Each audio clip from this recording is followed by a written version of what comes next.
በፍቅር አሳብዳት የሴትን ልጅ ልብ ሙሉ በሙሉ የሚቆጣጠሩ 4 የስነ ልቦና ጥበባት። ፍቅርና እብደት ለዘመናት አብረው የተጓዙ መንትዮች ናቸው። አንድ ሰው በፍቅር ሲወድቅ በአእምሮ ውስጥ የሚከሰቱት የኬሚካላዊ ለውጦች በሳይንሳዊ ምርምር እንደተረጋገጠው ልክ እንደ አእምሮ መረበሽ ወይም እንደ ሀያላን ሱስ ወይም አዲክሽን አይነት መዋዠቅን ይፈጥራሉ።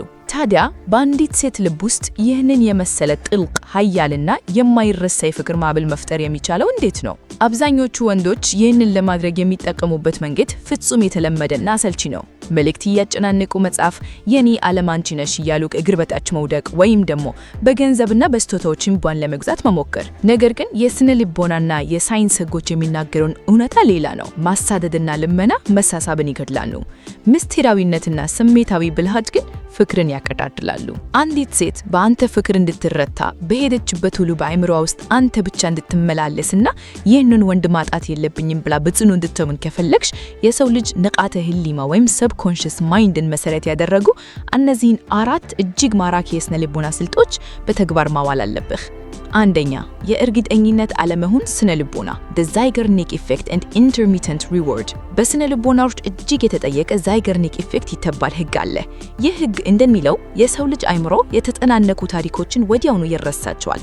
ነገር ግን ያልተጠናነቁ ጥያቄ ምልክት ያላቸውና ምስጢራዊ የሆኑ ጉዳዮችን ደግሞ ሌሊትና ቀን ሲያወጣና ሲያወርድ ይኖራል። አንድ ወንድ ከአንዲት ሴት ጋር መገናኘት ሲጀምር ሁሉንም ስሜቱን፣ ህይወቱንና ካርዶቹ በአንድ ጊዜ ዘርግቶ ካሳያት በሷ አእምሮ ውስጥ ያለው ታሪክ ተጠናቀቀ ማለት ነው። ይህ ወንድ ሙሉ በሙሉ በእጇ ገብቷል የሚል ፍጹም እርግጠኝነት ይኖራታል። እርግጠኝነት ባለበት ቦታ ደግሞ ጉጉትና መሳሰብ ወዲያውኑ ይሞታሉ። ይህን ምስጢራዊነት በተግባር እንዴት ማሳየት ይቻላል? ሁሉንም ነገር በአንዴ አትናገር። ስለ ማንነትህ፣ ስለ ድሮ ታሪክህ ወይም ስለ ወደፊት እቅድህ በአንድ ቀን አትዝረጋላት። ጥያቄዎችን ስትጠይቅሽ በክፍል መልስ በማስተትና ቀልዶችን በመጨመር ሁልጊዜም በአንተ ውስጥ ገና ያልተነበበ አዲስ ገጽ እንዳለ እንዲሰማ ታደርግ። ይህ ምስጢራዊነት አእምሮها አንተን ለመረዳት በየቀኑ እንዲያስብህ ያደርጋል።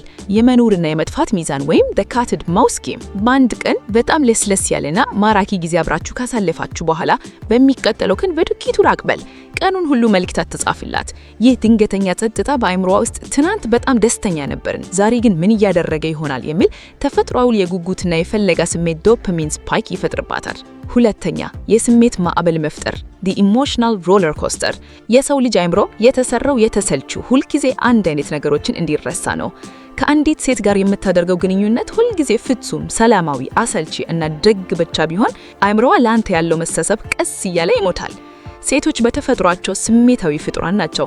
ይህም ማለት በአእምሮአቸው ውስጥ ዘላቂ ውስጥ የሚፈጥረው ጠንካራ ስሜት ወይም ኢንቴንስ ኢሞሽን ነው። ልክ እንደ አንድ አስደሳች ፊልም ታሪክ ደስታ፣ ፍርሃት፣ ጉጉትና እፎታ በአንድነት እንደሚቀያየሩት ሁሉ በአንተ ዙሪያም ስትሆን ስሜቷ በጥቂቱ እንዲዋጀቅ ማድረግ መቻል አለብህ። ይህንን ስሜታዊ መዋጀቅ እንዴት መፍጠር ይቻላል? ቀናነትና ቀወተን መቀላቀል the push and pull method። በአንድ ኩል በጣም የምታድንቃትና የምታከብራት መሆንንን አሳያት ፑል። በሌላ በኩል ደግሞ ቀል ባሉ ቀሎችና መጎንትሎች በጥቂቱ አርቃት። ለምሳሌ ዛሬ ለበስኩት ልብስ በጣም ያምራል፣ ግን ልክ እንደ ማዕድ ቤት መጋረጃ ይመስላል ብለህ በፈቅጠማ መቀለድ በመካከላችሁ ያለውን አሰልችነት ሰብሮ በአእምሮ ውስጥ ከፍተኛ ንቃትና ተጫዋችነት playful tension ይፈጥርባታል። ስሜታዊ ማረጋገጫ validation። ስታወራሽ ችግሮቿን ለመፍታት አትጣተፍ። ይልቁንም ያጋጠመሽ ነገር በእውነት ከባድ ነው፣ በወቅቱ ምን ያህል እንደተቸገርሽ ይገባኛል ብለህ ስሜቷን ተጋራላት። አንዲት ሴት አእምሮዋንና ስሜቷን በታማኝነት የምታስቀምጥበት አስተማኝ ወንድ ካገኘች ከዛ ወንድ ስነ ልቦና ማዕቀፍ ውስጥ ወጥታ ለመሄድ ፍጹም አትፈልግም። ሶስተኛ፣ የከተባ ውጤት ነፃ መሆን ስነ ልቦና the psychology of outcome independence። አብዛኞቹ ወንዶች ከአንዲት ሴት ጋር ውይይት ሲጀምሩ በአእምሯቸው ውስጥ አንድ ትልቅና የተደበቀ ተልዕኮ ይዘው ይገባሉ። ተልዕኮ የሚሆነው እንዴት አድርጌ ነው እኔን እንድትወደኝ የማደርጋት ወይም የስልክ ቁጥሯን እንዴት ላገኝ የሚል ነው። ይህ አስተሳሰብ በስነ ልቦና ደረጃ ወዲያውኑ አንተን በዝቅተኛ ወይም ኒዲ ቦታ ላይ ያደርጋል። ለምን መሰለህ? ምክንያቱም አንተ ደስታና መረጋጋት ሙሉ በሙሉ በሷ መርላሽ ላይ የተመሰረተ ነው። እሷ ፈገግ ካለች ደስ ይልሃል። እሷ ትንሽ ትኩረት ካነሳች ደግሞ ፍርሃትና ጭንቀት ይወርሻል። ሴቶች ደግሞ ይህንን የተስፋ መቆረጥ ስሜት ከ1 ኪሎ ሜትር ርቀት ላይ ሆነ ማሸት ይችላሉ። እውነተኛ ማራኪ ወንድ ግን የሚጠቀመው ከተፈጠረው ውጤት ነፃ መሆን ወይም አውትካም ኢንዲፔንደንት ስነልቦናን ነው። እሱ ወደ ውይይት ሲገባ ይቺ ሴት ማሸነፍ አለብኝ ብሎ አይደለም።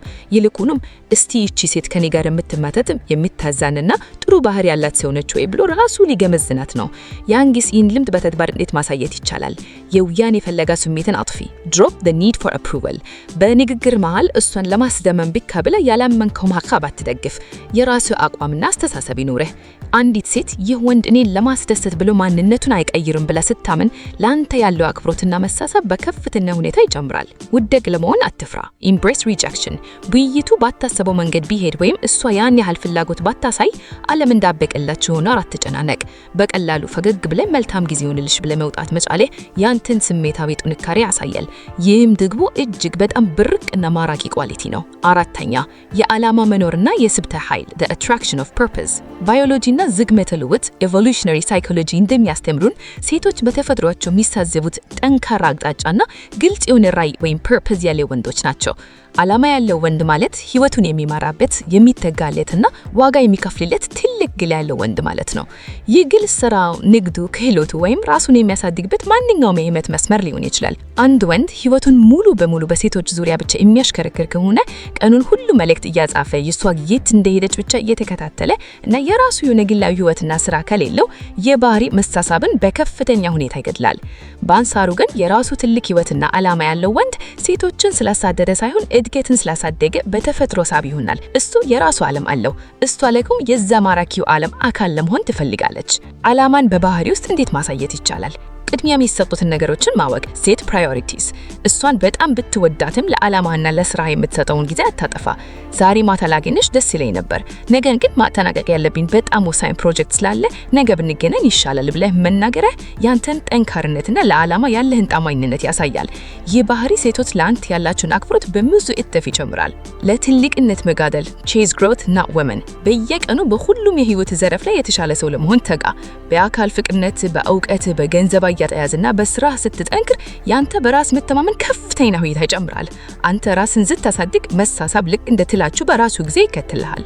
ማጠቃለያ በፍቅር ማሳብደት ማለት ራስን አሳልፎ መስጠት ወይም የሌላውን ሰው ነፃነት መግፈት አይደለም።